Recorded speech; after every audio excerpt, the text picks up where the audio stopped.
Sejam todos bem-vindos. Alguém de primeira vez hoje?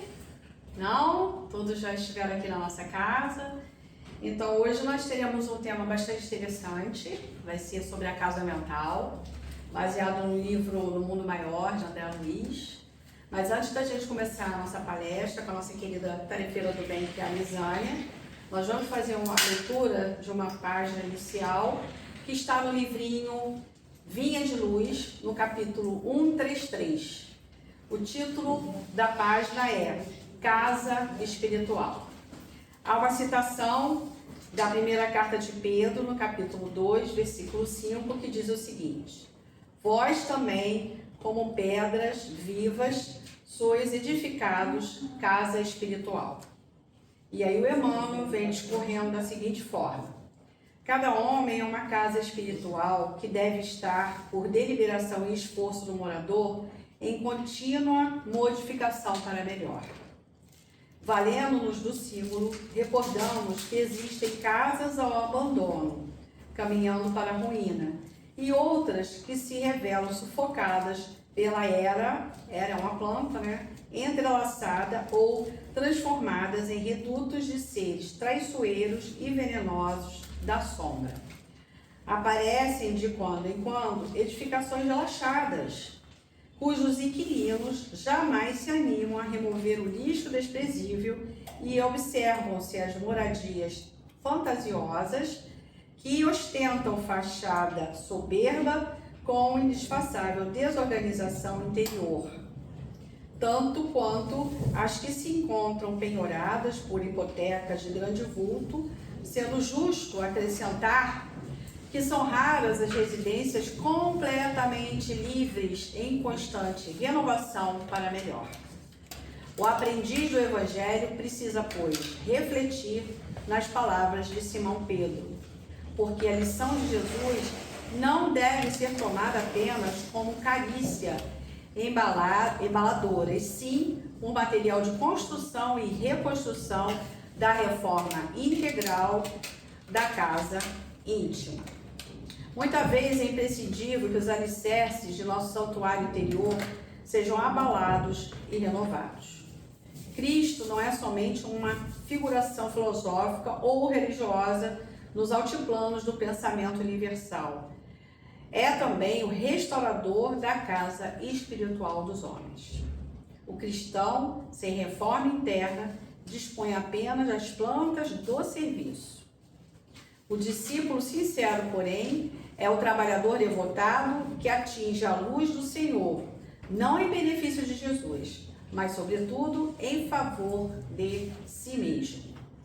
Então, lida a página, feita então essa já introdução ao nosso assunto da noite de hoje. Vamos fazer a nossa prece inicial, elevando o nosso pensamento, pensando nessa página como uma grande orientação para a nossa reforma interior, que é a reforma íntima que a doutrina espírita sempre nos convoca através das obras vindas dos espíritos, através de Allan Kardec. Esta semana comemoramos o aniversário de nascimento de Allan Kardec, no dia 3 de outubro, e a ele também queremos dirigir a nossa imensa gratidão por ter nos auxiliado tanto nessa codificação dessa doutrina do bem, que tanto nos auxilia.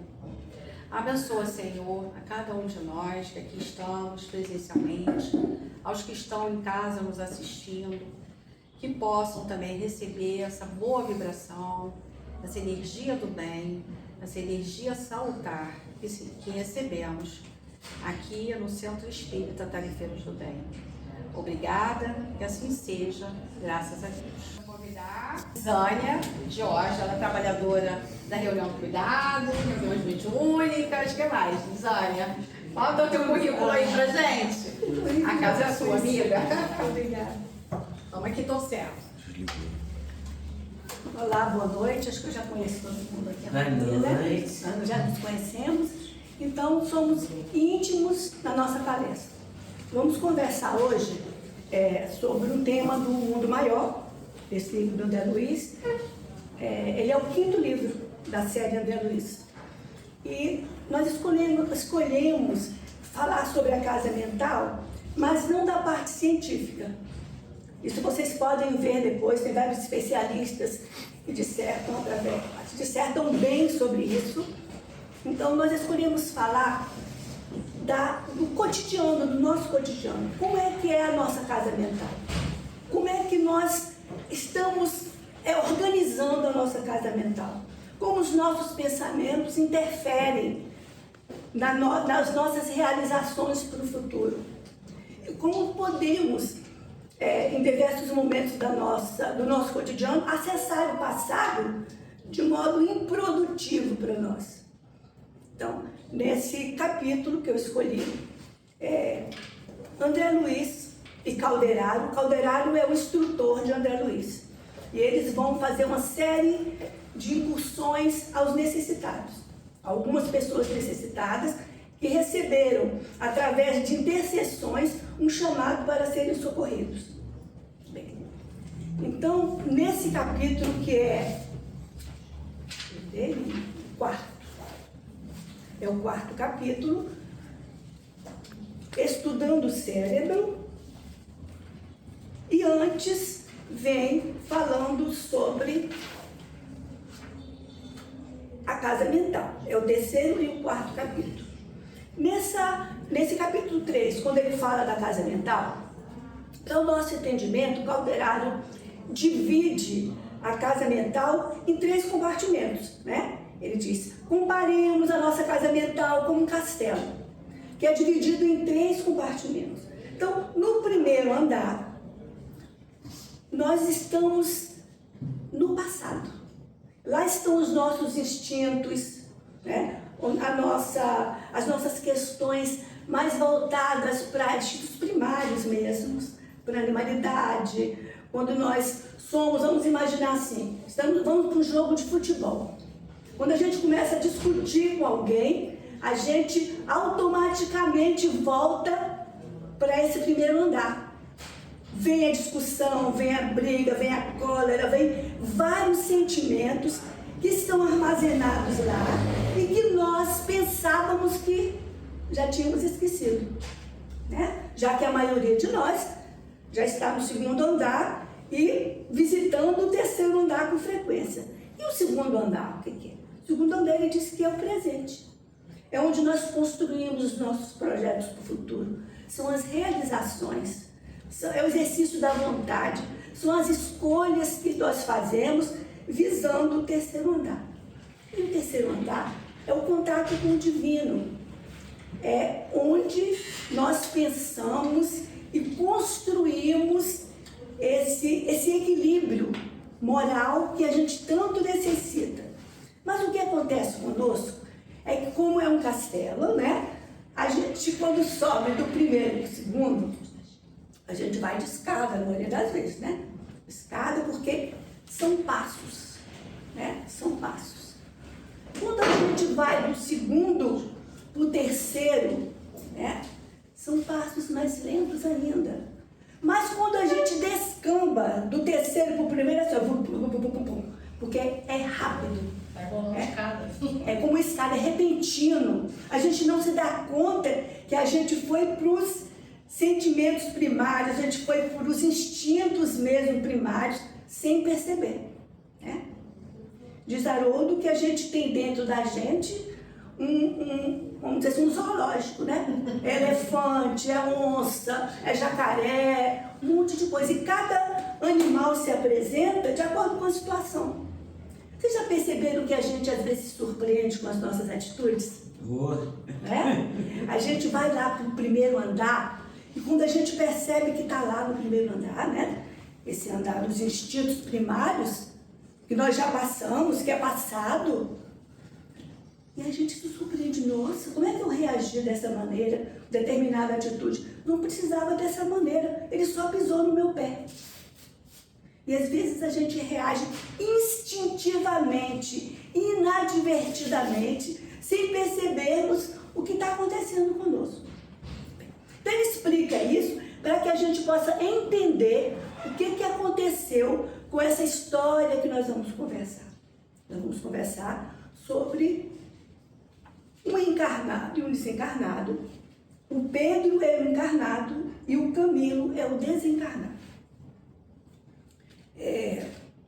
Calderaro e André Luiz chegam a esse hospital e encontram esse senhor Pedro muito mal. Ele está, e junto a ele está uma entidade desencarnada, mas ele não percebe. Mas Calderaro e André Luiz, que são espíritos, né, percebe que tem ali, mas nem a entidade encarnada, nem o desencarnado e nem o encarnado que estava ali, percebem a presença dos espíritos, nenhum dos dois. Então, eles começam a observar aquela ligação tão profunda, porque o Camilo, que era o desencarnado, estava tão ligado a Pedro como se fosse uma fera vigilante. Ele não desgrudava daquele olhar sobre Pedro. Mas o que aconteceu? O que levou esse espírito, Camilo, a estar ferozmente sobre Pedro? Será que Pedro é inocente? Será que o Camilo é a vítima? Como é que será essa história? Porque quando nós vemos, a nossa tendência é que quando nós vemos alguém sofrendo, determinada situação bem aflitiva, ou quando a gente escuta falar assim, nossa, disseram lá no centro que tem um espírito obsidiando aquela pessoa, coitada, né? Ela é tão boa. Mas será que a gente sabe a história desse envolvimento? A gente não sabe. E os espíritos não existem inocentes. Não existem inocentes. Nenhum de nós é inocente. Todos nós nos colocamos nas duas situações, sempre. Então, as nossas histórias reencarnatórias, as nossas histórias do passado, são cheias de movimento e que, no momento, nós esquecemos do nosso próprio crescimento espiritual. Então, nesse capítulo aqui, quando Calderaro convida André Luiz para visitar esse companheiro Pedro, que estava acamado já no hospital psiquiátrico, sofrendo muito, com várias questões de ordem já física, pelo processo obsessivo, eles começam a observar primeiro a mente dos dois. Então Calderaro convida André Luiz e fala assim, vamos observar o cérebro do encarnado, desse irmão Pedro. Pedro estava lá doente no hospital. E André Luiz começa a observar o cérebro dele, o movimento, o que está acontecendo. Aí ele fala assim, agora observe o cérebro do desencarnado. E André Luiz observa. E André Luiz faz muitas observações a respeito, mas Calderaro diz assim, vamos nos deter na parte espiritual? A parte física, no momento aqui, não nos diz respeito. Vamos nos deter no que possibilitou a Pedro estar nessa situação. E aí André Luiz diz assim, reflete e fala assim, puxa, se a gente pudesse lavar os dois cérebros, lavar o cérebro do desencarnado, a gente tiraria algumas poucas coisas e eles estão semelhantes, porque eles se pareciam muito. Olha que importante. Então, o Calderaro diz assim que a gente, quando desencarna, tem essa surpresa que ninguém morre. O perispírito está vivo, impregnado das energias que nós construímos em nossa casa mental. Então, aqueles dois espíritos, encarnado e desencarnado, estavam ali com os cérebros, com a mente semelhantes. Existia pouca diferença, alguma questão de densidade, Porque como o desencarnado, ele já não tem mais o corpo físico, existe mais uma leveza, o encarnado é mais pesado. Então, são poucas as diferenças, mas a parte mental, a parte dos sentimentos e das emoções estavam iguaizinhas. Olha que interessante. Então, quando nós nos achamos, na maioria das vezes, submetidos a alguma questão de ordem espiritual, a gente escuta falar, fulano está no processo obsessivo, estão perseguindo, E aí a gente se coloca numa situação de vítima, Porque é assim que a gente faz mesmo. A gente se coloca numa situação como se a gente não fizesse parte daquela história. né? Eu fiz nada. Como é que eu sou igual a essa pessoa que está me perseguindo? Eu não sei quem é. Mas, quando nós estabelecemos essa sintonia com o outro, os dois cérebros, sim, como se eles fossem se encaixassem. O que um outro pensa, o outro também pensa. O que o outro sente, emite, o outro recebe as vibrações, os sentimentos. Então, a grande descoberta desse estudo sobre a casa mental é nós percebermos o que nós podemos construir com a nossa mente. Porque no livro Pensamento e Vida, Emmanuel diz assim, que a mente é o espelho da vida em toda parte. Lá no mundo espiritual, quando nós desencarnarmos, nossa mente vai ser como um espelho. Ela vai refletir essa nossa casa mental, os 3 andares. Todos os acontecimentos vão estar impressos, né? Porque o sentimento vem no coração e ele vai para o cérebro para executar. Primeiro a gente tem como chega um sentimento ou do bem, ou um sentimento desagregador, vem primeiro para cá, né? A gente sente o coração bater, a gente se desequilibra e depois vem para onde? Para o cérebro. E a mente, ela administra tudo isso, né? Ela administra as emoções e essas emoções fazem de nós aquilo que nós pensamos. Então, o grande segredo desse capítulo é a descoberta do que podemos construir ou desconstruir nessa vida com o nosso modo de pensar. Porque se o pensamento é construção, se quando nós pensamos algo se forma, né? Olha a nossa responsabilidade diante da vida, diante do que nós podemos imaginar. Nós que estamos aqui reunidos, estamos com os melhores pensamentos, né? As melhores vibrações. Mas nem sempre, quando nós estamos no cotidiano, naquele segundo andar, no presente, construindo a nossa vida, no corre-corre para lá e para cá, a gente está nessa sintonia, prestando atenção nos nossos pensamentos, né? Olha de água aqui, que eu estou meio sequinha.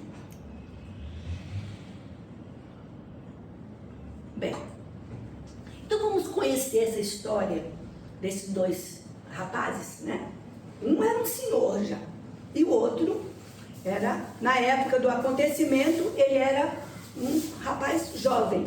Então o Calderaro diz para André Luiz que essa história que aconteceu há uns 20 anos atrás. Uns 20 anos atrás. Atrás daquela época quando o livro foi escrito, quando o Calderaro foi visitar, né? Mas que há 20 anos atrás não existia DNA, não existia um processo investigativo como existe hoje policial, as coisas aconteciam e as investigações eram bem simplórias. Então vários crimes, várias coisas aconteciam e se colocava um pano em cima. E foi o que aconteceu, nisso que nós vamos ver agora. E esses acontecimentos que é narrado nesse livro, acho que foi em 1947. Foi década de 40. Década de 40. São acontecimentos, gente, que acontece hoje. Muito, muito. Vocês vão ver a história e depois a gente vai conversar sobre isso. Calderaro diz a André Luiz que ele só tomou conhecimento desse caso, desses 2 personagens, há 3 dias atrás. Então eles chegaram ao hospital e foram diretamente visitar esses 2. E chegam lá, como eu falei, encontram esse doente e esse desencarnado ao lado dele, com um olhar felino sobre esse desencarnado. A princípio eles não enxergam André Luiz nem Calderaro, porque eles estavam em outra sintonia. Então eles puderam observar o cérebro dos 2 e descobrir essa grande novidade, que os 2 praticamente eram iguais. Estavam pensando a mesma coisa. E a gente vai ver o que eles estavam pensando. Vamos lá. Eles 2, Pedro e Camilo, eles trabalhavam num comércio. No livro diz que era um comércio de quinquilharias. Deve ser um bazar, né? Como a gente vê esse bazar 99 aí, vem de tudo. Então, esse rapaz começou a trabalhar com o Camilo, criança ainda, o Camilo criava ele. E ele ajudava o Camilo nesse bazar. A princípio, aqui no livro não diz nada se o Camilo maltratava ele. Mas eles trabalhavam juntos. Quando chegou uma certa idade, o Pedro, a maioridade, o Pedro falou assim: olha, eu exijo que você me pague todos esses anos que eu trabalhei para você. Eu quero ser indenizado. Você me paga. Aí o Camilo: mas como assim? Eu te criei como filho. Eu te criei desde criança. Eu olhei por você. Eu cuidei de você. Eu me preocupei com você. Eu criei você como um pai. Como agora você quer que eu te pague? Eu vou te oferecer depois. Tudo isso vai ser seu. Vamos trabalhar juntos. Vamos continuar trabalhando juntos. Vamos produzir, construir. Vai ser o seu futuro. Mas aí o que aconteceu com Pedro? Pedro, tomado de cólera, começou uma discussão feroz. Feroz. O que aconteceu? Ele descambou lá no terceiro andar, né? Foi parar lá no primeiro. A cólera tomou conta dele. Ele ficou enlouquecido e começou a dizer palavras de baixo calão, a destratar o outro, que não aceitava e que ele queria em dinheiro. E como ele trabalhava com o Camilo, ele sabia onde estava o dinheiro, né? Tinha cofre, tinha tudo guardado. Ele participava da intimidade do Camilo. Participava de tudo. E pelo relato do livro, a família também o acolhia e respeitava Pedro. E aí, o que Pedro faz?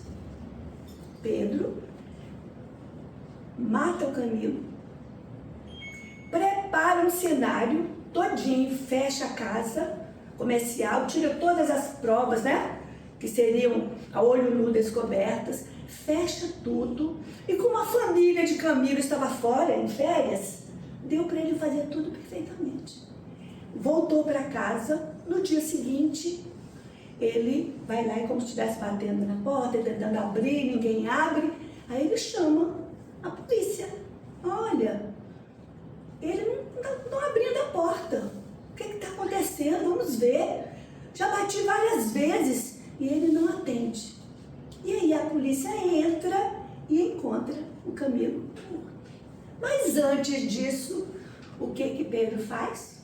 Antes de sair, ele vai lá no cofre, tira uma soma muito grande em dinheiro, aquele valor que ele julgava que o Camilo deveria pagar a ele pelo tempo de trabalho. Olha só. E deixa tudo o resto arrumadinho. Ele não pega o dinheiro todo. Ele pega aquele valor que ele achava que era devido a ele. Esconde lá, arruma tudo e vai para casa. Chama-se a polícia, a investigação, a família é chamada. Ele, Pedro, como sabia tudo que acontecia na pequena empresa, presta todo o cuidado e atenção à família, que na realidade também era a família dele, né? Ninguém desconfiava, ele era uma pessoa que ninguém podia desconfiar dele. É feito o sepultamento, Pedro, achando-se muito sofrido, muda de cidade. Vai morar em outra cidade, longe. Lá, Pedro começa a ter uns remorsos, sabe, uns sonhos estranhos, um mal-estar. Ele, apesar de estar prosperando, porque o dinheiro que ele levou, ele começou a prosperar, né? Ele multiplicou aquele dinheiro. Ele prosperou muito, ele era respeitado na cidade. E aí, ele constrói família. Ele encontra uma esposa excelente. E a sorte dele é que essa esposa, ela tinha ligações no mundo espiritual com espíritos muito bons, porque ele era uma pessoa boa. E aí a família dele, uma família bonita, ele tem 5 filhos. E ele procura trabalhar e se dedicar para aquela família integralmente, porque ele tinha uma coisa dentro dele que ninguém sabia. Ele carregava a culpa e o remorso. Mas ele não podia falar com ninguém, porque ele não tinha coragem. Se ele se entregasse à polícia, ele era uma pessoa benquista na sociedade. E se ele falasse com a polícia, ele ia ser preso, né? relatasse o caso. E como ele ficaria diante da sociedade? Ele não tinha coragem de falar com padre nenhum, ou com, naquela época era mais a igreja, né? Com ninguém. Naquela época, não sei nem se existia psicólogo que ele pudesse procurar. Acho que não. É? 47. Pois é, 47. Então, ele ficou preso naquele remorso. E ele não conseguia esquecer aquele momento. Não conseguia. E embora ele trabalhasse, lutasse, foi juntando mais dinheiro. E ele era um bom pai. Os 5 filhos o amavam. E a casa dele era um lar bonito. A família toda orava. Eles se reuniam para orar. A mãe e os filhinhos. Esses filhos diziam, convidavam: mamãe, vamos conversar com o Papai do Céu para ajudar nosso papai que está doente. E era essa esposa que, em contato com o mundo espiritual, favorecia aquela residência, um equilíbrio que pudesse sustentá-lo um tempo maior. Mas o que aconteceu com Pedro? O remorso e a culpa foi corroendo ele.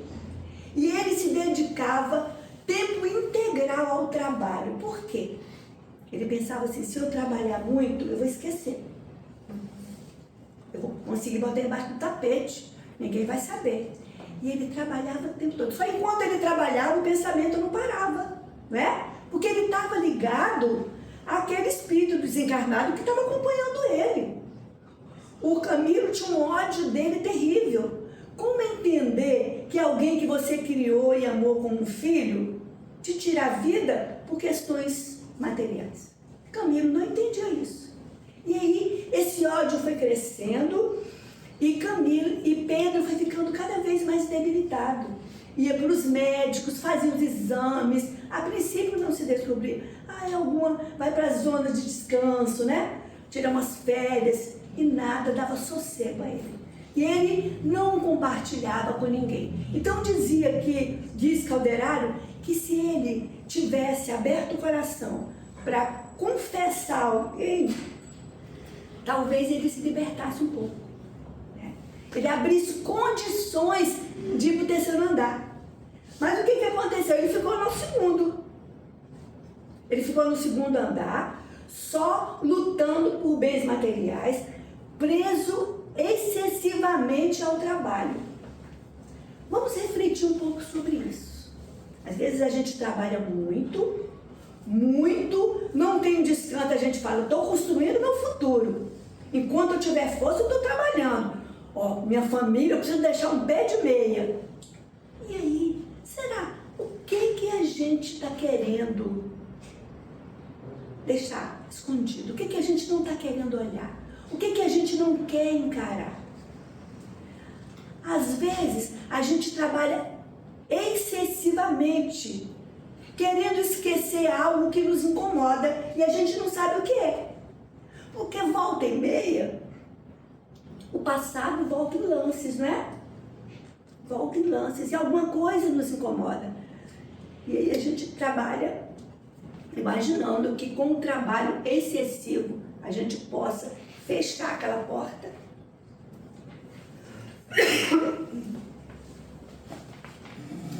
Fechar aquela porta e não sentir mais aquelas emoções e não experimentar mais aqueles sentimentos. Às vezes, a gente está em casa, está em determinado lugar e uma tristeza se aproxima de nós, não é? E a gente fica perguntando: nossa, eu estava bem. Que tristeza é essa que se aproximou de mim? Por que eu estou me sentindo assim? Ou às vezes a gente dorme bem e desperta mal, ou desperta durante a noite e fica se questionando. Mas a gente não se detém nesse olhar de perguntar a nós mesmos e parar para refletir. O que está acontecendo comigo? A gente não consegue ir para o 3º andar. Porque se a gente conseguisse sair desse presente excessivamente cheio de movimento, excessivamente cheio de trabalho, e refletir um pouco, nos encontrar com Deus, nos benfeitores, nesse 3º andar da nossa casa mental, a gente conseguiria encontrar um ponto de equilíbrio, ou então se questionar, ou procurar ajuda sobre o que realmente está acontecendo conosco. Mas, muitas vezes, nós tal como Pedro, não deseja buscar esse terceiro andar, porque ir por um terceiro andar exige de nós um movimento de mudança. Né? Como Pedro não queria mudar, ele tinha vontade, mas ele tinha medo. A culpa era grande, o remorso era grande, mas como ele queria enfrentar os filhinhos, a esposa amada, e contar, eu matei alguém. E todo o sucesso que nós desfrutamos hoje, tudo que eu posso oferecer a vocês em bens materiais, é resultado de um assassinato. Então ele preferiu ficar ali, experimentando esse remorso, esse mal-estar, essas dores internas, e o corpo foi ficando debilitado. Foi ficando tão debilitado que ele precisou se internar. Porque o assédio espiritual na nossa mente vai danificando, né? Vai danificando. E vai nos trazendo situações de adoecimento físico, que às vezes os médicos nem conseguem perceber. Outras vezes, está tão danificado que o órgão físico é afetado terrivelmente. E a gente vê hoje muitos doentes nos hospitais psiquiátricos que, se fossem investigados, a maioria não estaria lá. Então a situação de Pedro foi ficando cada vez mais difícil. E ele, um dia internado. Quando ele estava no hospital, a família lá na casa fazendo preces por ele, então atraiu aqueles benfeitores que eram amigos da esposa dele para ajudá-lo. E olha outra coisa importante, o valor da amizade, gente, o valor da intercessão. Todos os laços que nós tecemos aqui nessa existência não acabam. Eu posso conhecer a Suzy, a Darcilene, e no dia que eu desencarnar, elas de vez em quando vão lembrar assim, eu vou fazer uma prece para a Lisane. E eu de lá vou receber, onde quer que eu esteja. E vice-versa, porque os laços não se destroem, os laços da verdadeira amizade não se destroem. Essa intercessão, essa amizade, essa ligação, a gente leva conosco. Vocês lembram que André Luiz, quando ele estava lá no nosso lar, que ele chegou ao nosso lar, um dia ele é chamado para receber uma notificação, porque ele tinha recebido uma prece. Aí chegou, quem mandou a prece? Só tinha uma, né, gente? Quem mandou a prece? Ele descobre que é uma ex-paciente dele, né? Vocês sabem dessa história. E aí, olha que interessante, ela guardou um favor que ele fazia para ela, a contragosto que ele fazia, né? Mas ela levava aquilo de uma nossa gratidão imensa. E quando ele desencarna, ela orava por ele. Ela não esquecia dele. Porque ele não era lembrado por praticamente ninguém. Praticamente ninguém lembrava dele. Mas essa senhora simples lembrava dele. Então, quando ele vê aquilo, aquela prece, ele se lembra também do comportamento dele em relação a ela. Então, às vezes, uma atitude nossa, um pensamento nosso, que a gente imagina que não foi observado, que ninguém viu, o mundo espiritual percebeu. Isso é guardado no nosso perispírito, está registrado lá. Qualquer ato de bondade que a gente possa praticar, sem interesse, fica registrado no nosso perispírito. Está lá marcado. Então, as nossas possibilidades no bem e esse esforço que a gente faz no segundo andar, que nós, na maioria das vezes, estamos no trabalho cotidiano, no esforço da vontade para a gente se manter no terceiro andar. Porque ele disse também aqui uma coisa interessante. Nós não ficamos sempre no terceiro andar. Nós não temos ainda equilíbrio moral para isso. A gente não tem condições de sustentar uma permanência só no terceiro andar, ligados à divindade o tempo todo. Não temos. Também outra situação. Nós, se escolhermos ficar só na contemplação, perderemos o valor da experiência com os nossos irmãos.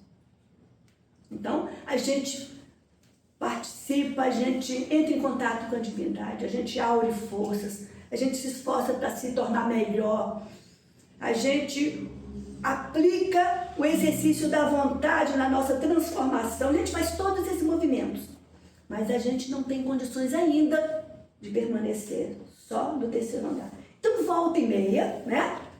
A gente vai lá e volta. Dependendo do que acontece com a gente vai lá no primeiro andar, dá uma descambadazinha e fala, epa, não posso ficar aqui, volto para o segundo. E aí a gente vai devagar construindo, porque diz o Calderário que não existe anjos de papel, não existem mudanças mágicas. E embora a gente desejasse muito se transformar de um dia para o outro, né? Quem é que não queria ser santo de Aurel? Não, também queria, né? Mas a gente não consegue. A verdadeira transformação, ela é feita passo a passo. Porque cada vez que eu consigo perceber que eu maltratei alguém, que eu pisei no pé de alguém, que eu desejei matar alguém porque acontece isso, que eu desejei que o outro fosse destruído, esses pensamentos todos que chegam para nós a todo instante, cada vez que a gente percebe isso e não vai para o primeiro andar, não cai, é uma vitória para nós. É um exercício. E assim, devagar, a gente vai construindo essa estrutura que um dia vai nos permitir estar em comunhão com o divino. Nessa encarnação e em outras, provavelmente, nós precisamos estar aqui no planeta Terra ainda, né? Se fizermos esforço para ficarmos por aqui. E precisamos do perispírito para nos auxiliar nessa permanência por aqui. Então, todas as nossas questões, todas as nossas atividades, anseios, desejos, erros e acertos estão arquivados aí. E dessa memória a gente não pode perder. Por isso, quando o Emmanuel diz que a mente é o espelho da vida em toda parte, quando nós somos colocados em frente ao espelho da nossa própria consciência, nós conseguimos escutar e auscultar realmente o que acontece conosco. Então, esse exercício a gente pode começar a fazer nessa vida, porque é para isso que nós estamos aqui, né? Nós não viemos para contemplação, para ficar lá no terceiro andar. Ah, eu não vou trabalhar não, porque eu quero contemplar. Você vai viver de quê, cara pai? Água e luz, né? Água e luz. Porque nós precisamos do trabalho. Precisamos trabalhar. Nós temos todos os nossos compromissos para pagar. A vida exige isso. Mas o que a gente está fazendo desse tempo? O que a gente está fazendo? É só trabalhar? Será que a vida é só trabalhar para manter o equilíbrio material? Quais as escolhas que eu posso fazer para a minha construção moral, para eu habitar esse terceiro andar da casa mental? Para eu pelo menos visitar de vez em quando esse andar. Porque às vezes a gente está tão ocupado que a gente não tem tempo de conversar com Deus. A gente já deita assim, ó, Pai Nosso, e pum, já dorme. E de manhã a gente acorda também correndo e não dá tempo de fazer uma prece, porque a gente imagina que a prece, eu tenho que pegar um livro e levar meia hora lendo, Não é isso. Eu posso pegar o meu metrô, o meu ônibus e ali silenciosamente fazendo a minha prece. Pedindo proteção divina, pedindo que naquele dia a gente não descambe para o primeiro andar, pedindo equilíbrio para a gente se manter naquele dia lá no terceiro andar. Isso é uma prece. A todo momento a gente pode estar fazendo uma prece. Sai aqui na esquina, olhou para o céu, viu uma estrela. Ah, Senhor, como é linda a tua criação. Uma prece de gratidão. Né? Então, esse encontro com o divino a gente pode fazer a qualquer momento da nossa existência. Mas Pedro e Camilo, eles esqueceram tudo. Porque existia uma grande questão aqui, a vingança. Né? Culpa e vingança, olha só, gente, a chave. A culpa do Pedro, o remorso do Pedro e a vingança terrível do Camilo. Então, Calderário e André Luiz começam a olhar os dois e ver o que eles poderiam fazer pelos dois. E o André Luiz era muito curioso, né? A curiosidade dele nos ajuda muito. Porque nos ensina também, porque às vezes as perguntas dele são as perguntas que nós faríamos. Quando ele estuda aqui a casa mental, se vocês tiverem interesse depois de estudarem, é um estudo excelente. Existem vários cientistas, estudiosos que estudam sobre isso e nos ajudam a entender um pouco, porque a mente é um ambiente desconhecido ainda para o ser humano, para os cientistas, ainda é desconhecido. Vários artefatos da mente são ignorados pelos cientistas ainda, eles não conseguem entender o que acontece, né? E aí, o Calderaro, na simplicidade dele, diz: nós não temos ainda equilíbrio moral para entendermos o que está acontecendo aqui e falarmos com palavras o que está acontecendo. Porque eles estão instrutores, trabalhadores do mundo espiritual, mas se nós formos depois e ler a história de cada um, todos eles têm um enredo, tem uma história, tem acontecimentos em suas existências e que os levaram até ali, até serem instrutores, não porque eles são maravilhosos e já são anjos de asa, mas porque eles, ao receberem o remorso e a culpa, resolveram trocar por arrependimento e trabalho, em prol deles mesmos. Então, todos esses instrutores que estão na maioria dos livros que André Luiz nos mostra, eles têm histórias muito semelhantes às nossas, de fracasso, de tentativas erradas e também de muita luta pela transformação e de conquistas morais muito boas. Eles falam de nós. Cada um de nós que está aqui teve as suas coisas do passado, né, que a gente não se lembra, graças a Deus. Estamos lutando no presente para construir esse futuro que a gente deseja, mas com grande esforço, colocando a vontade acima das questões outras que nos impede, às vezes, de dar esse passo tão importante na nossa existência. Bem, então eles dão passes nesses dois, mas Calderaro diz assim: a gente vai precisar de ajuda. Porque André Luiz começa a questionar Calderaro: poxa, por que a gente não ajuda esses dois logo? Por que você não afasta esse obsessor logo e deixa o pobre do Pedro em paz? Porque André Luiz é tempestivo, ele faz perguntas igual nós fazemos. Aí o Calderaro fala: nós não temos ainda condição moral para isso. Para fazer isso que você está dizendo aqui, nós precisamos aprender a amar. Olha só, gente. Ele diz que ele não sabe amar o suficiente para tirar aqueles dois espíritos daquela situação, que eles precisavam de ajuda. E às vezes nós temos a ilusão de que numa mesa mediúnica nós vamos resolver o caso do espírito numa reunião só, né? A gente foi lá, fez o atendimento, já foi encaminhado.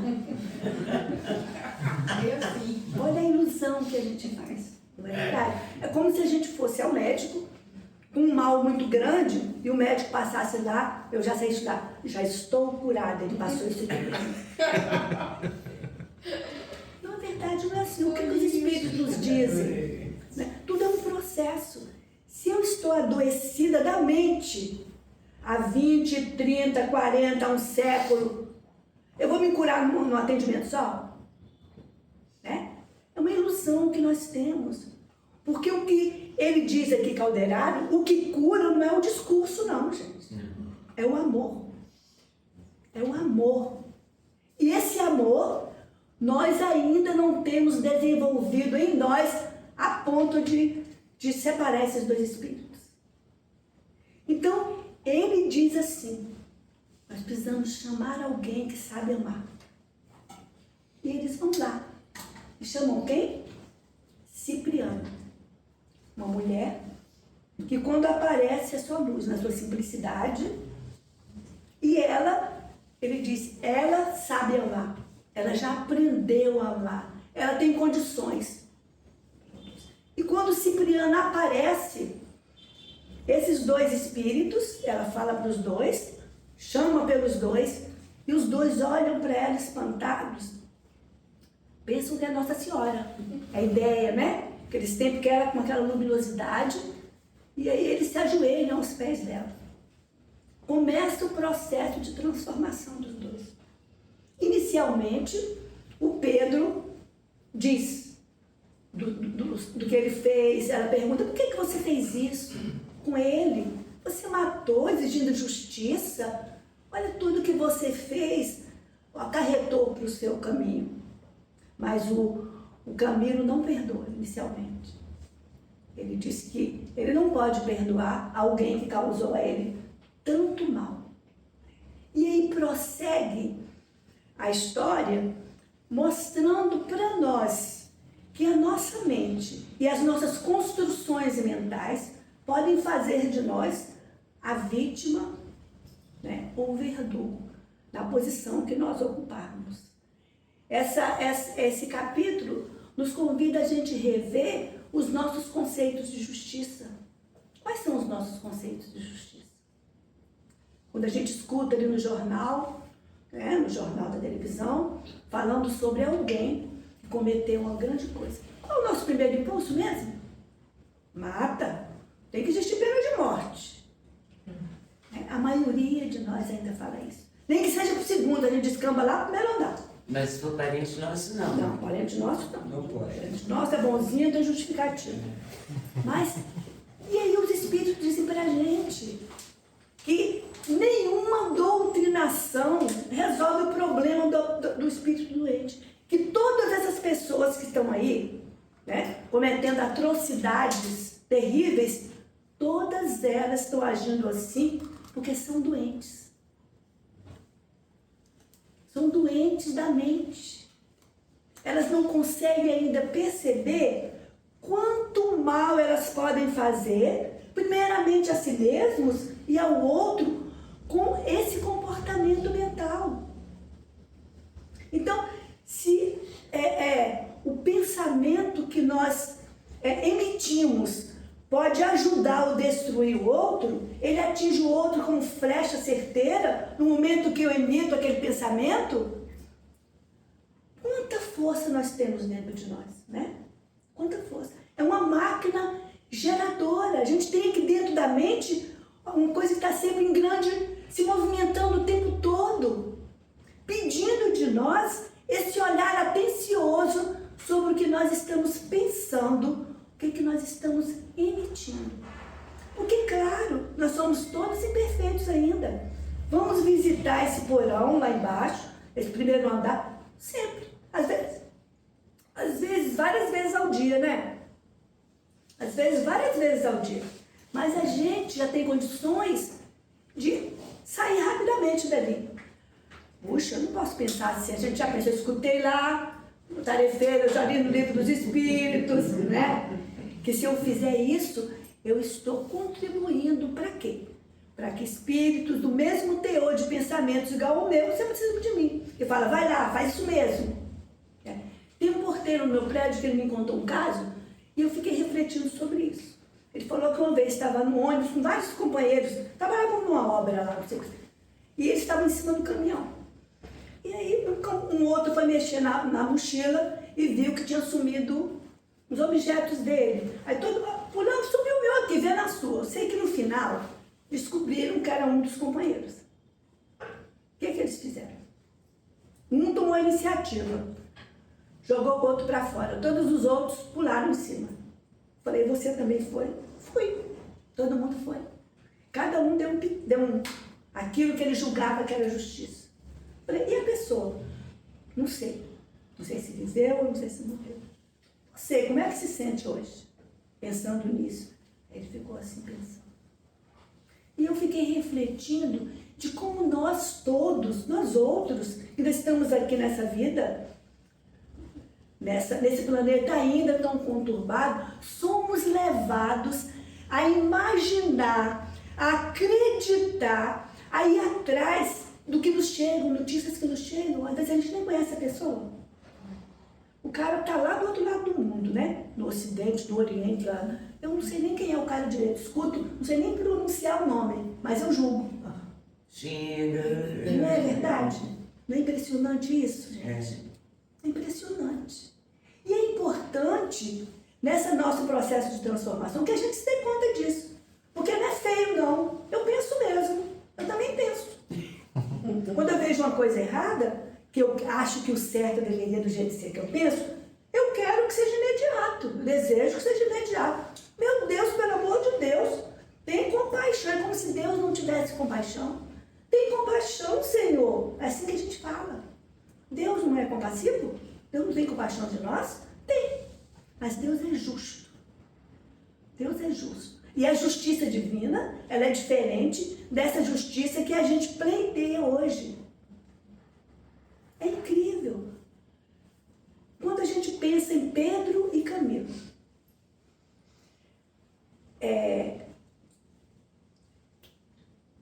a orientadora espiritual comenta assim, que se os dois tivessem, no início dessa perseguição, Pedro tivesse pedido perdão a Camilo, mesmo ele já estando no mundo espiritual, e ele começasse esse processo de arrependimento, nada tinha chegado naquele ponto. Mas não. Ele não pediu, ele não se dobrou, ele escondeu o remorso até o fim. E naquele tempo, como eu falei, não tinha muita gente para ele confessar os pecados dele, né? Mas nós temos hoje. Nós temos psicólogos, nós temos vários terapeutas, nós temos aí os ministros das igrejas, temos aqui no Tarefeiros, que a gente pode conversar. Aqui não precisa ninguém contar pecado, mas a gente pode conversar a respeito dele, a respeito das nossas culpas, do que carregamos dentro de nós, do que está nos incomodando, e a gente devagar vai se desvencilhando daquilo que está nos impedindo de manter o raciocínio lúcido. Porque se é no coração que os sentimentos brotam, e daqui ele vai para a mente, e ela processa, e aquilo sai, vamos cuidar dos nossos sentimentos. Estou com uma raiva de Luana hoje. Epa, estou com uma raiva dela. O que ela me fez? Mas vou pensar. O que ela me fez mesmo?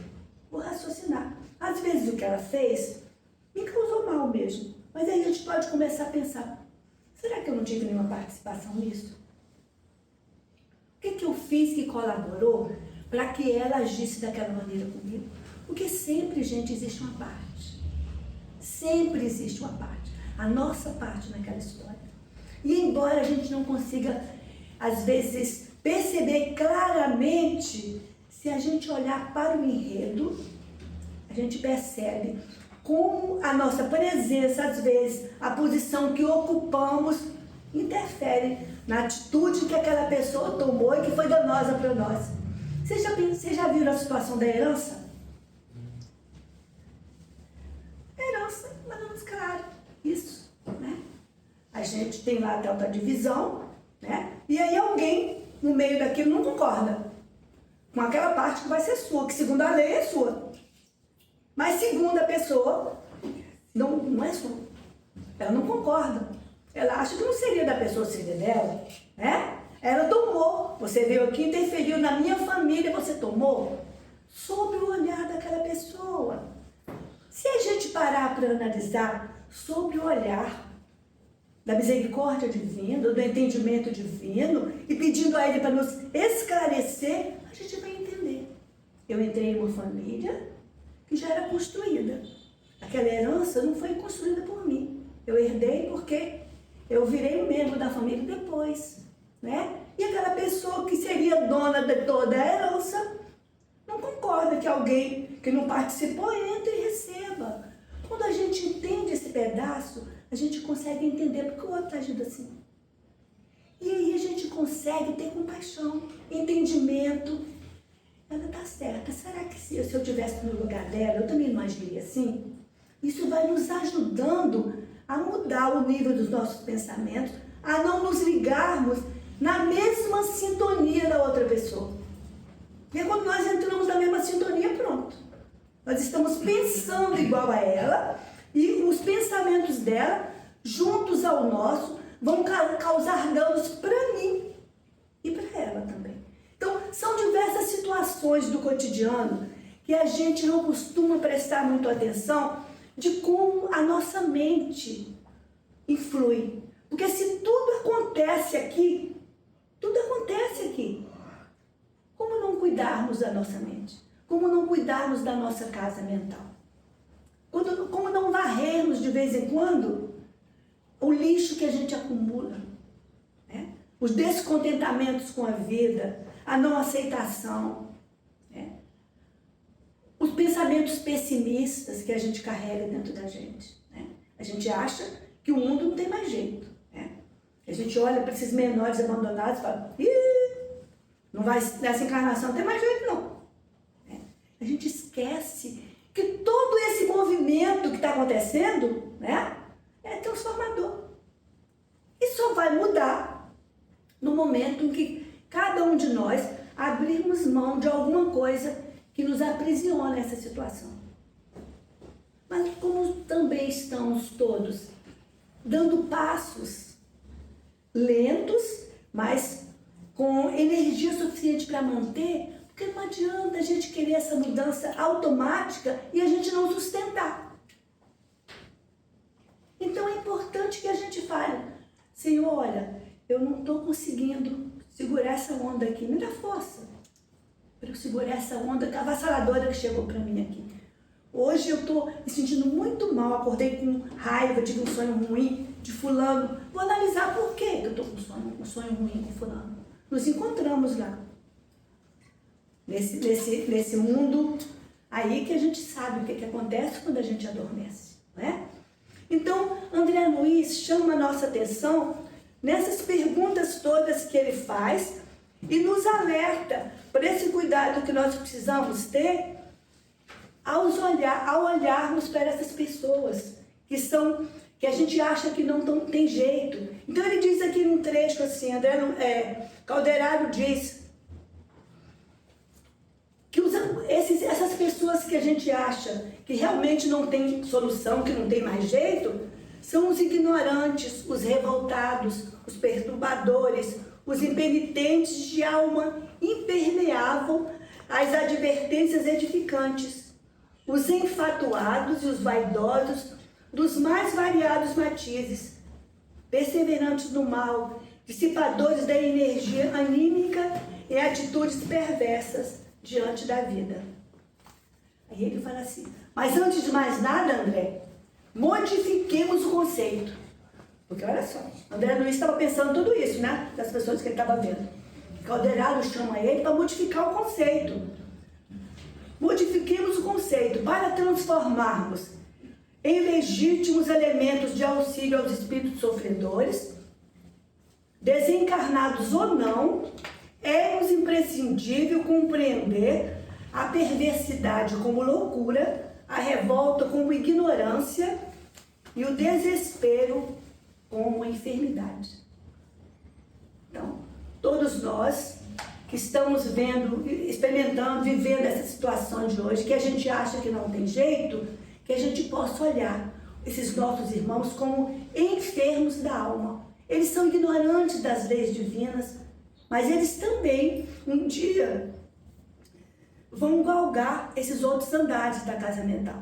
Eles vão compreender o que significa o valor do pensamento, o valor das construções positivas. Porque como diz aqui na série André Luiz, os departamentos do mundo espiritual, gente, são semelhantes aos nossos.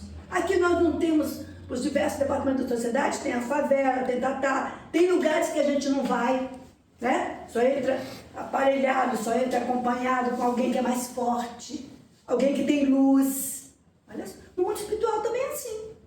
Ninguém vai chegar lá e falar, vou visitar aquele departamento ali porque tem um amigo meu na treva. É ruim. Você tem luz, meu filho, para atravessar?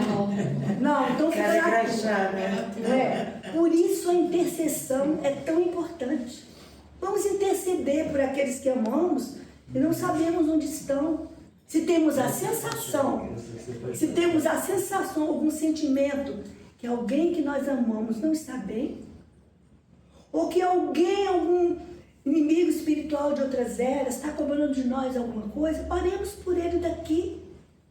Intercedamos por ele aos nossos amigos espirituais, que eles estão aí, vão nos ajudar. Vão ajudá-los também, porque nenhum está distante, abandonado da misericórdia divina, como a gente às vezes imagina. Então, esse alerta que André Luiz nos faz para que a gente tenha esse cuidado ao entrevistar pessoas como atendedor fraterno, ao atendermos as pessoas, os espíritos desencarnados na mesa mediúnica, ao olharmos para eles e vermos e percebermos que eles também foram como nós, tiveram um corpo físico.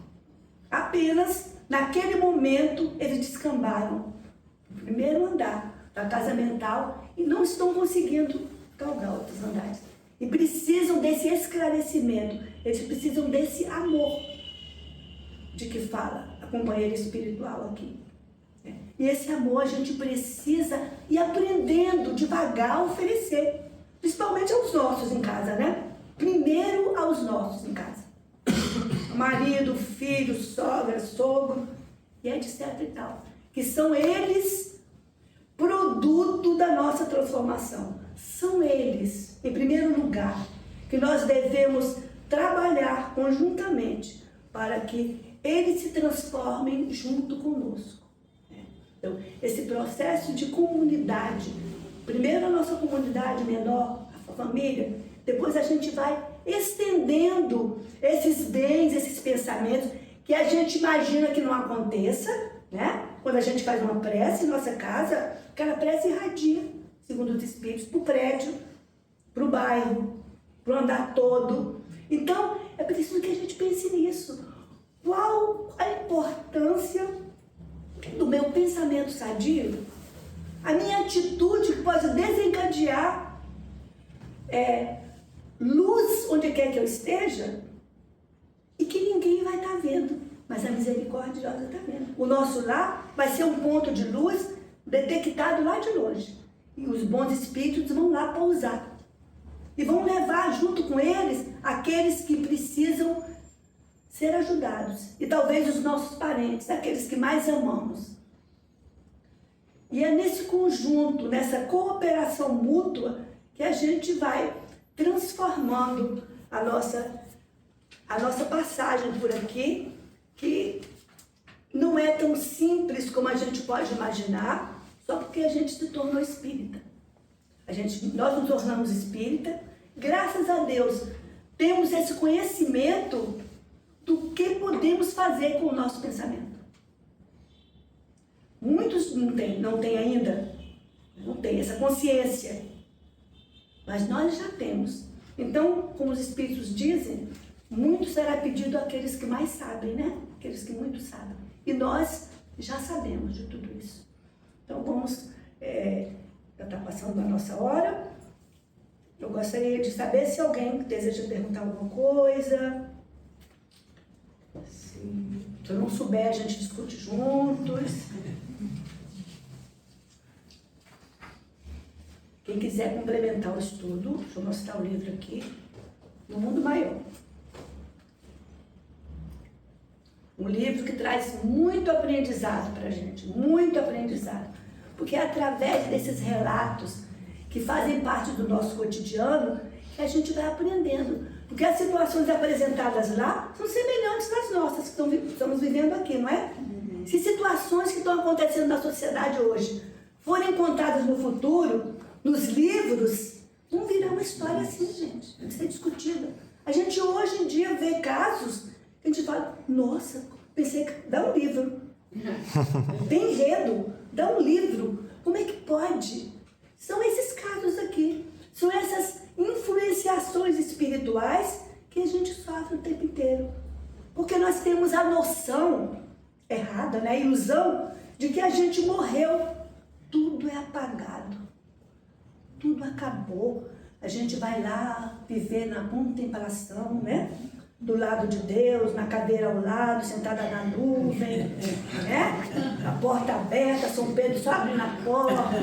Então, a gente traz essa ilusão que nos afasta da nossa responsabilidade, não é? Dessa construção que é a gente que faz.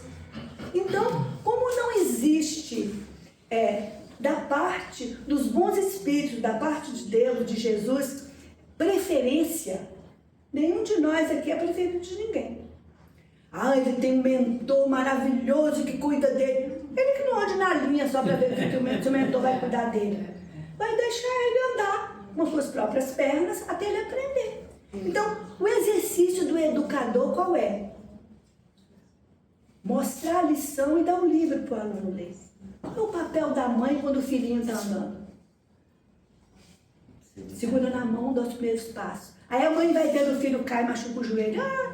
Ele vai aprender. Levanta e prossegue. Ele levanta e prossegue. Daqui a pouco ele está andando.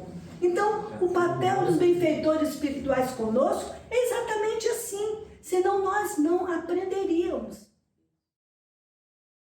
Senhor Jesus, abençoa-nos o propósito de nos mantermos no caminho da luz. Somos viajantes, Senhor, de estradas ainda desconhecidas e precisamos do Teu amparo a nos sustentar, a nos fortalecer, para que saibamos distinguir, Senhor, o que mais importa em nossas vidas.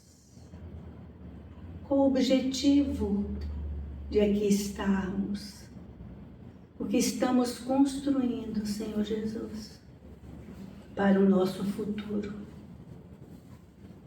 Por isso, Mestre, não permita que nos detenhamos a lastimar as dificuldades do caminho, mas a visitar, Mestre Jesus, os oásis que Tu nos ofereces como fontes de orientação, como bússolas seguras, Senhor, para que possamos caminhar sem medo, sem detença, mas vislumbrando o caminho à frente, onde a Tua luz brilha, Senhor. Possamos marchar sem medo, corajosamente, sabendo que Tu nos sustentas, Mestre, e Tu seguras as nossas mãos quando nós a levantamos para Ti.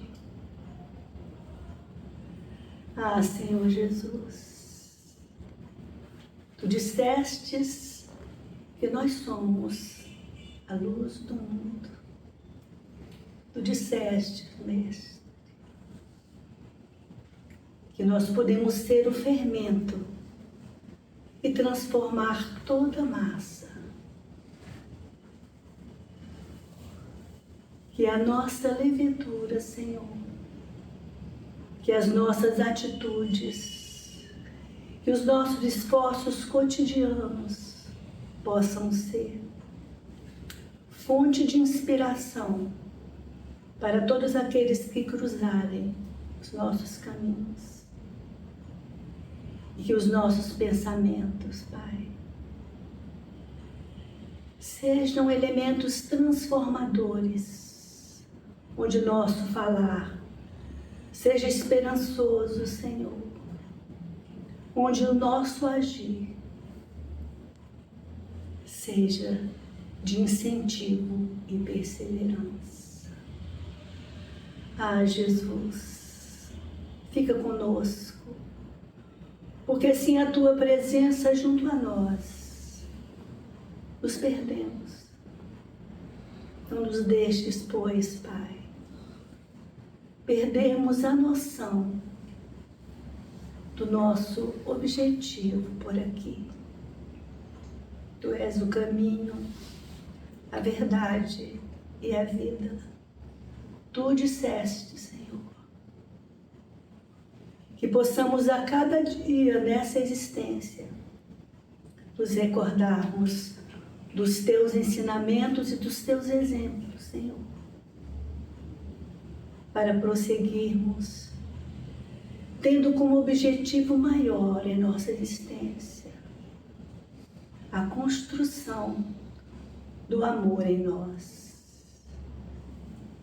Que ao regressarmos para a casa de onde viemos, no mundo espiritual, levemos conosco um alforje de boas conquistas, de bons pensamentos, e que a nossa casa mental possa ser vista e observada por aqueles que nos acompanham do outro lado da vida, e que não tenhamos vergonha, Senhor, de nos mostrarmos como realmente somos, teus filhos, Senhor, amparados por Ti, todos os minutos, segundos dessa existência. Que a Tua luz benfazeja alcance todos os lares, Senhor, que estão desarmonizados. Que o Teu amor infinito visite os hospitais aqui por perto, levando a cada enfermo desesperançado a confiança e o esperar em Ti. Que todos os nossos entes queridos que estão em nossas residências possam receber neste momento, Senhor, os fluidos benéficos do Teu amor, a preenchê-los e a incentivá-los a caminhar com esperança e fé. Que assim seja.